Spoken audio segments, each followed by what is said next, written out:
I don't know about you, but to me, defending early on into the race is a very short-term decision, and I don't believe it's a good strategy overall for racing drivers, especially for go-kart drivers where the races are relatively short, but not that short. They're like 15, 20 laps for juniors and seniors, a bit more for KZ. The thing is that when you are defending, basically slowing yourself down, you are blocking the road, basically the drivers behind. For what? In an attempt that they will have some contact or they will create some gap behind you so that you'll then not having to defend again. Do you agree, Nick? You can't expect to defend the whole laps, the whole corners of the race. Like it's literally bullshit. You can't do that. I understand you may want to win so badly, but that's not the strategy to do it. That's a short-term decision, and that's a very bad decision because at some point people will manage to go through and everybody will pass you. They will all drive you in the dirt, and sometimes they will even smash you off if you defend for too long, even at the cost of ruining their races, their own races, just because sometimes it's just too much. I've seen that happening, and to be honest, while that maybe in the moment be like, oh, that's not fair, you cannot take each other out, but I saw drivers doing it. Maybe once I did it too, probably. But yeah, sometimes that's something that happens when you defend a bit too much, when you overly defend. So I'm not here to tell you to do that, but I'm here to say that, hey, defending is a very short-term decision because after you defend once, you'll have to do it the next time. You'll have to do it the next corner, the next corner, the next corner. And so what? The drivers in front pull away from you. Let's say you're not in the lead, you're P5. You're trying to defend your P5. All the drivers in the front are going to pull away. The best chance you have to finish is P5 unless somebody in front crashes, but it's let's remove that variable to a side. If all of the others are behind you and you're defending, at some point you'll crash. Either they crash because they go into you and you don't see them, so they go inside of you, or they just smash you from the back. At some point that's going to happen, and to be honest, it's going to be your fault because you cannot abuse defending. Defending is just for the first lap, the last lap, and strategically maybe once or twice through the whole race because you have the whole group behind and you just made an overtake and you will have to defend. Like normally I suggest you overtake and the next corner you defend and then that's it, you push.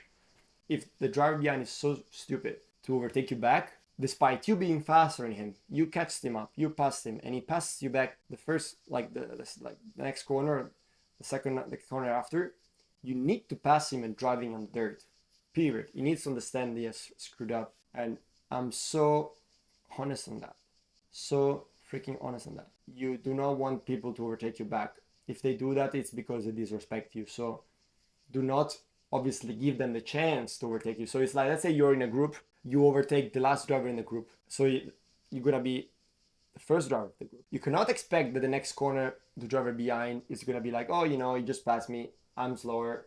I was slower now, so I follow him. Because sometimes you have to overtake to defend the position when the driver is behind. Because if the driver does not overtake you back, he will get overtaken by the whole group.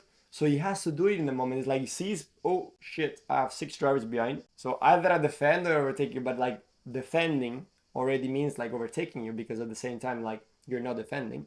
So in that moment, he's going to overtake you and you're going to lose that position plus all the others from the drivers that are going to go inside together with him. So just a way for you to remind that once you overtake, next corner you should defend. That's it, one corner. And then obviously use your eyes to understand. They should not be like, what's the point of like getting to the front and then having to defend all corners. But unfortunately, I see this very often. And I don't really like this kind of races. But yeah, sometimes it happens, I don't want to say a universal rule to use because, as I said, racing is very specific. It's not always the same thing. It always changes from race to race. So depending on a specific race, you have to adjust a bit your driving.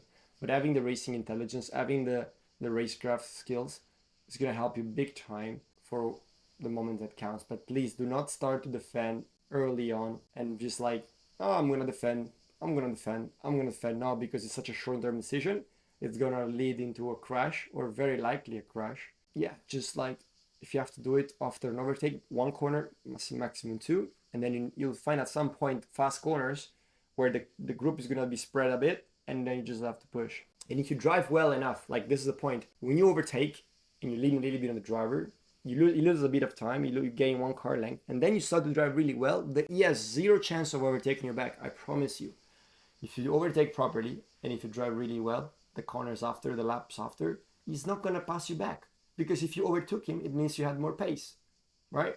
And if you have more pace, even if you're in the front and you have no slipstream anymore, but if you have more pace and you drive so well and you take a little bit of a gap initially so he cannot get past you right away, he's going to be doomed. He can't pass you back. You pull away. But you have to drive super, super, super well. You have to drive almost with zero mistakes, and you'll see that you'll pull away. That's the definition of pulling away. And you don't have to look in the back for that. Look at your mechanic or look at your coach, wherever that makes you the sign, and you will tell the gap. It's going to be very useful. All right. Let me know what you think about it, but please be long-term thinking. Okay. Don't be short-term thinking. Defending is a short-term decision. Defending too early, too long, too many times is a short-term decision. Whereas trying to drive as well as you can, that's a long-term decision. All right. I understand sometimes you will have to do it, but if you do it too often, it's a short-term decision. Right? Keep pushing, keep sanding it. I'll see you.